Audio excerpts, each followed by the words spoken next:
اس تک پہنچائے گا اگر اللہ کی مدد شامل ہوئی. اور وَالْقَوِيُّ فِيكُمْ ضَعِيفٌ عِنْدِي حَتَّى آخُذَ الْحَقَّ مِنْهُ انشاءاللہ. جیڑا تہاڑے نزدیک طاقتور ہے نا وہ صدیق کے نزدیک کمزور ہے یہاں تک کہ میں اس سے حق چھین کر رہوں گا. مولانا نیازی اے پڑھنے تو بعد نا پھر شعر پڑھ دے ہوندے مولانا عبدالستار خان نیازی فرماندے سن ضعیف اگر نظر پڑے رسول کا جمال بن اور ظالم اگر آئے نظر کارے ذوالجلال بن. خدا کے آگے سر جھکا کہ سرکشوں کا سر جھکے قضا ستم گروں کی ہو ستم زدوں کی ڈھال بن. یہ صدیق اکبر کے الفاظ پڑھنے کے بعد مولانا نیازی اس کا یہ ترجمہ کیا کرتے تھے کہ کمزور نظر آئے تو رسول کا جمال بن اور ظالم نظر آئے تو پھر صدیق اکبر کی طرح کار ذوالجلال بن. اور آگے آپ نے کیا فرمایا لا یدع قوم الجہاد فی سبیل اللہ الا خذلهم اللہ بالذل. فرمایا جو قوم جہاد فی سبیل اللہ چھوڑ دے گی اللہ اس کو ذلیل کر دے گا. ولا تشیع الفاحشۃ فی قوم الا عمهم اللہ بالبلاء. فرمایا جس قوم میں بے حیائی پھیل جائے گی کیبل عام ہو جائے گی بے حیائی عام ہو جائے گی. کل تک وہ قوم جو کھیلتی تھی ننگی شمشیروں کے ساتھ آج فلمیں دیکھتی ہے اپنی ہمشیروں کے ساتھ. یہ صدیق اکبر نے اپنے پہلے خطبے میں فرمایا جس قوم میں بے حیائی پھیل جائے گی. بس جناب وآخر دعوانا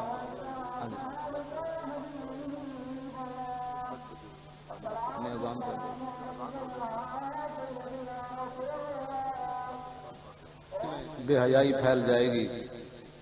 ولا تشیع الفاحشۃ فی قوم الا عمهم اللہ بالبلاء. صدیق اکبر فرماتے ہیں جس قوم میں بے حیائی پھیل جائے گی اللہ تعالیٰ اس قوم پر مصیبتیں اور بلائیں نازل کر دے گا. اگر امت مسلمہ آج بھی یہ چاہتی ہے کہ بلائیں ان سے دور ہوں تو صدیق اکبر کے اس فرمان پر عمل کریں. میں ملک شام گیا تو وہاں خالد بن ولید کا مزار ہے حمص میں تو وہاں علامہ نبہان ایک گزرے ہیں ان کے مرید تھے شیخ محمود الحوت. وہ کہنے لگے 1971 کی جب جنگ ہوئی اسرائیل کی عربوں کی اور عربوں کو شکست ہوئی تو میرے پیر علامہ نبہان خالد بن ولید کی قبر پر گئے. انہوں نے مجھے خود سنایا. یہ صدیق اکبر نے جو فرمایا نا اس کی میں تشریح کرنے لگا ہوں. تو علامہ نبہان خالد بن ولید کی قبر پر گئے اور جا کر مراقبہ کیا. انہوں نے کہا حضور آپ تو سیف من سیوف اللہ ہیں بڑی بڑی جنگوں میں آپ حاضر ہوئے اور آپ کے جسم پر ایک بالش جگہ بھی نہ بچی کہ جس پر تیر تلوار اور نیزے نہ لگے ہوں. آپ یہ بتائیں کہ عربوں کو شکست کیوں ہوئی ہے اسرائیل کے مقابلے میں. تو علامہ نبہان کہنے لگے کہ مجھے خالد بن ولید نے فرمایا مسلمانوں میں بے حیائی ہے اس لیے ان کو فتح نہیں ہو رہی. یہ صدیق اکبر نے ایسے نہیں بات فرما دی. فرمایا خالد بن ولید نے مجھے کہا کہ امت مسلمہ کو جا کو خالد بن ولید کا پیغام سناؤ کہ اگر یہ فتح چاہتے ہیں تو بے حیائی اپنے اندر سے ختم کریں. یہ خالد بن ولید یہ سارے صحابہ کا یہی مسئلہ ہے. الا عمهم اللہ بالبلاء. جس قوم میں بے حیائی پھیل جائے گی اس قوم میں بیماریاں عام ہو جائیں گی. اسلام اسپتال نہیں بناتا یاد رکھو. اسلام یہو جہا معاشرہ دینا بیماری کوئی نہ ہو.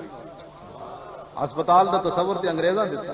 ہاں جی صحابہ تو بیماری کوئی نہ ہو. حکیم صاحب مدینے پاک گئے تو حکیم صاحب نے کہا جی میری تو دکانداری بند ہو گئی تھوڑے صحابہ بیمار کیوں نہیں ہوندے. حضور نے فرمایا بھوک تو بغیر کھاندے ہی نہیں جب بھوک باقی ہوندی ہاتھ کھچ لیندے. توجہ. اور آخر میں آپ نے بات یہ فرمائی